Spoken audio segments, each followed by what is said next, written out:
Well, it's an article looking at various exit strategies that have been mooted in Washington over the course of the last several months.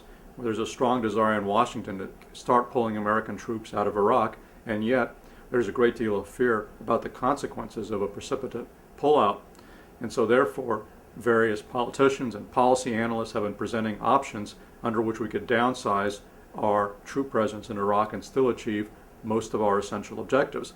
And what I do in the commentary article was to examine carefully the various options that have been laid out there and ask, do any of them actually offer a viable way forward and for us to avoid some of the worst consequences of defeat while not maintaining 160,000 troops as we're currently doing in Iraq. And so I take a critical look at various proposals ranging from diplomacy to moving troops to secure Iraq's borders, to using troops to train Iraqi security forces, various other options that are out there and have been actively debated in Washington for a number of months now and will be debated very strongly once again in September.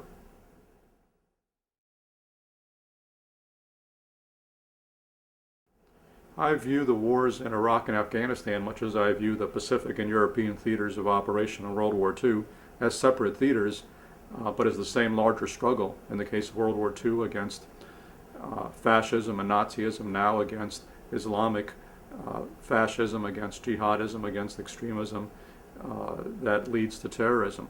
And I think it's vitally important that we prevail on both fronts. We can't afford a defeat in the case of Iraq in the hope that we can somehow do better in Afghanistan, which seems to be the mainstream Democratic Party position right now. I just have a hard time envisioning that a defeat of American forces in Iraq, even if it's camouflaged as so-called redeployment, will somehow help us to do better in Afghanistan. In fact, I think it would have the opposite effect because it would embolden our enemies. It would signal American weakness.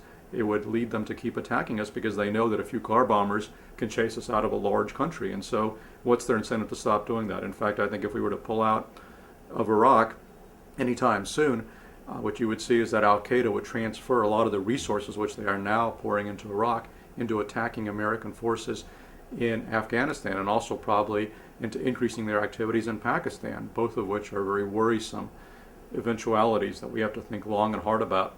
So I think that there is a clear linkage here insofar as we are fighting many of the same kinds of people, and in fact a lot of the people that we're fighting in Iraq got their start in Afghanistan, and we chased them out of Afghanistan, and now they've popped up in Iraq, and we have a good chance to kill them or take them down in Iraq, and I hope that we can continue doing that, because if we don't, we are going to pay a very heavy price on all sorts of battlefields all over the world, not only in Afghanistan, of course, but in Western Europe, the United States, and elsewhere as well.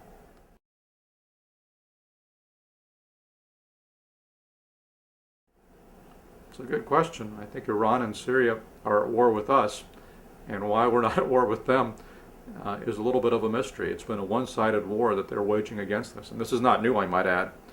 I mean, Iran really has been waging war against the United States since 1979, since they took our embassy personnel hostage in Tehran, and we've never really responded as if we were at war. We've always responded as if this were a minor nuisance that could be dealt with by cutting deals with the mullahs, and as we saw President Carter try to do, and then of course President Reagan did exactly the same thing, and President Clinton tried to do the same thing.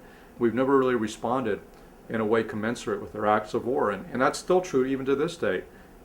Even though we have in the White House George W. Bush, who is widely denounced as this crazy neocon warmonger, he is in fact turning the other cheek, even as Iran makes war on the United States, and really very directly, because in the case of Iraq and Afghanistan both, they are providing munitions, in some cases very advanced munitions, which are being used by terrorists to blow up American troops. They're responsible for the death of well over 100 American troops in the case of Iraq. We know that they're behind some of the most deadly attacks on American forces. They were behind an attack in January in Karbala, where very well trained and very well armed terrorists invaded an Iraqi government compound, kidnapped and killed 5 American soldiers. And Iranian fingerprints are all over those operations, as we know from interrogations of captured terrorists, as we know from capturing huge supplies of Iranian manufactured arms. there's really very little doubt of Iranian complicity, just as there's very little doubt of Syrian complicity, because Syria is the main gateway for jihadists coming into Iraq.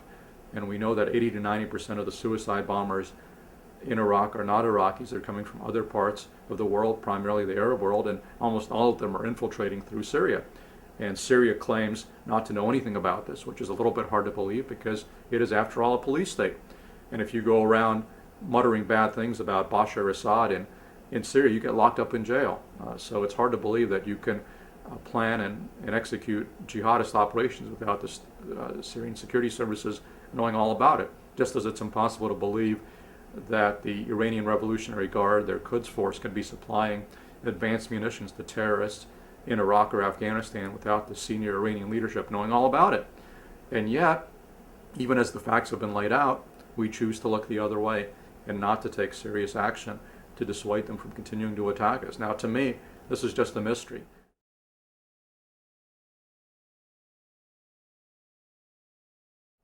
I think General Petraeus' September report will certainly make a difference because so many lawmakers have said that they are so eagerly awaiting what he's going to say.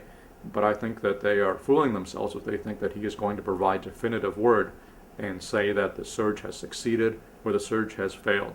I don't think that's what he's going to do. I mean, General Petraeus is a very cautious guy. He doesn't want to let his rhetoric get ahead of his facts. So I think what he will say is that the surge is making real progress on the ground militarily, and you can see it in the reductions of attacks and even in some reductions of American casualties in the month of July.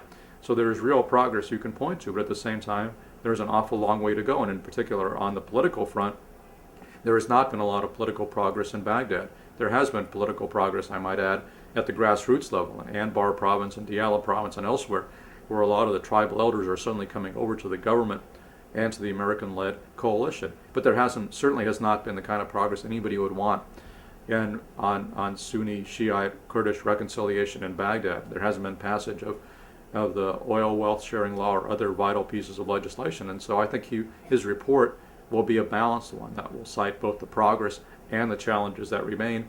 And I suspect that he will ask for more time and make the argument that if he continues to make progress, or if his troops continue to make progress on the ground militarily, that may at some point, one hopes, translate into political progress as well.